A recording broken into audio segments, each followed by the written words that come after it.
morning guys. So as of today in Jaipur, I am officially a solo traveller in India, all by myself. Let's go exploring.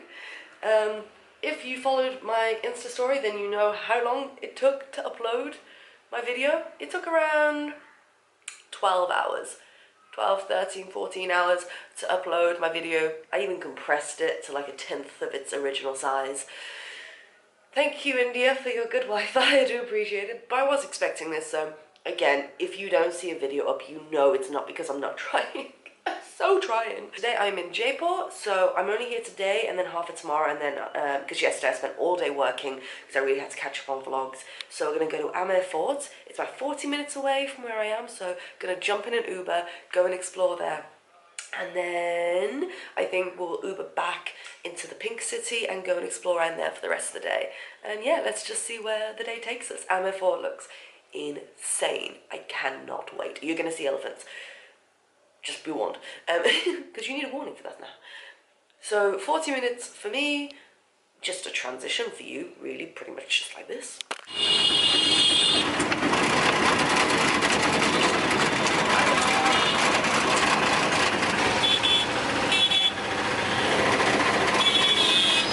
When I arrived at the fort, I got offered to go on a guided tour of the Amer Fort and the palace. Very genuinely wasn't pushy, which was really nice and refreshing, and he only wanted 200 rupees for a tour. And I was like, okay, this way I'm going to get to learn so much more. What is your good name? Ali. Ali, Vijay. Nice to meet you, Vijay. Nice to meet you. Property of a king. Oh, wow. This is the property is used.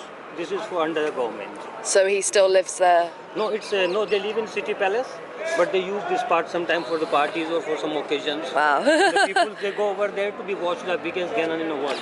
Wow, that'd be amazing. And some weapons. Yeah. He starts telling me about all the stories of the king and his 12 wives. He talks about transgender guards and how they'd be put around the female quarters to protect them, so the females could wander around to the court, they could bathe, and all their guards would be transgender. And I did hear a bit about it, and I really want to read more into it, but transgender has been recognised here for thousands of years. And I really want to read more into that because that's fascinating to me. So he took us through the courtyards and where all the queens would live. I got to learn from him that, I said, how do they pick their wives? He had 12 wives, and his main wife, his favourite wife, would stay in much better housing and lodgings than the other 11. But apparently it's when they went to conflict and won, they would take one of the women and he would marry them. So therefore they would be family and there would be no more conflict between those regions and areas, which was fascinating.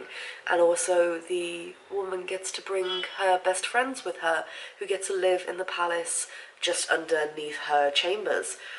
And it was just so phenomenal, the amount of information I could not even cram into my head today.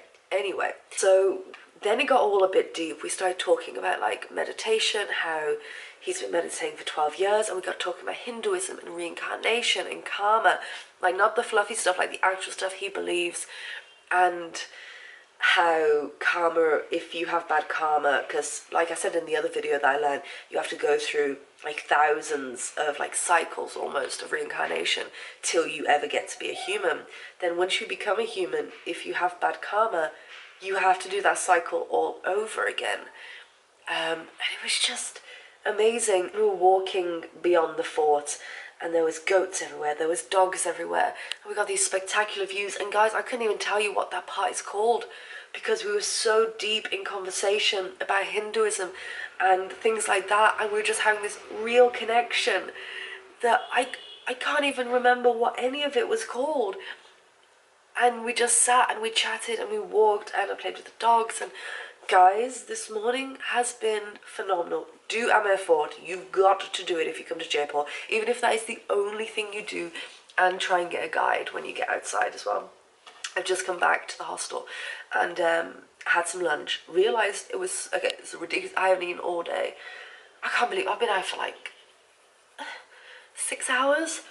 Oh my goodness.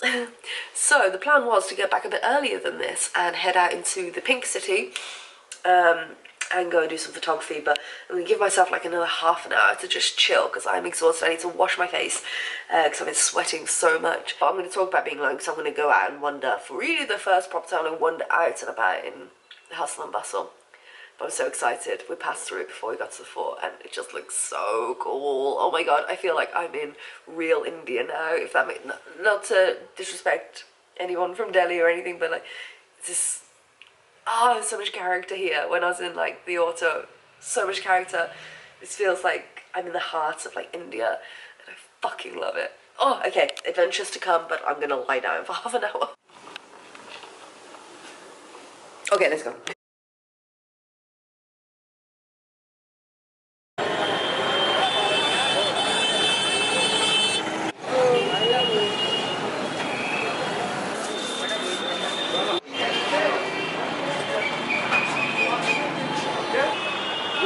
Very good place.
Oh guys, what a day.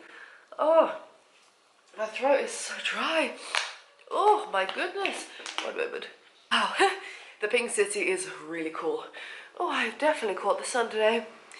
Ali is going to be tanned on her hands and her face, and that is it until I get to Goa. And then I'm gonna get in a bikini on the beach and have a very strange tan line. So I'm gonna do some work now, but yeah, pink city was really cool. It is really mad, loads of hustle and bustle, but I didn't at any time feel like stressed or anything. I would say I have not just survived my first day in India alone, I have thrived. It was a lot of fun. And yeah, just so much going on in this city, and oh, there's so much opportunity to photograph stuff, and but like you're all caught up in the moment. It's just crazy, and oh, I'm loving it so far. So I've got half a day left tomorrow in Jaipur, and then I'm getting the train to Jaipur. Only 2 videos have been up, and I've been here like 6 days. So I'm going to try and attempt to get another one out with this internet. So it takes about 13 hours to upload a video. I think the next one is... Oh, it's the... Oh god, that was ages ago. I'm sorry guys, I'm a failure. Anyway, Facebook, Twitter, Instagram. Get out. Instagram or PsychoTraveller, links are down there. Follow them because I'm madly interactive on there right now. And subscribe for more India adventures, and I'll see you. Who bloody knows, really. Bye-bye.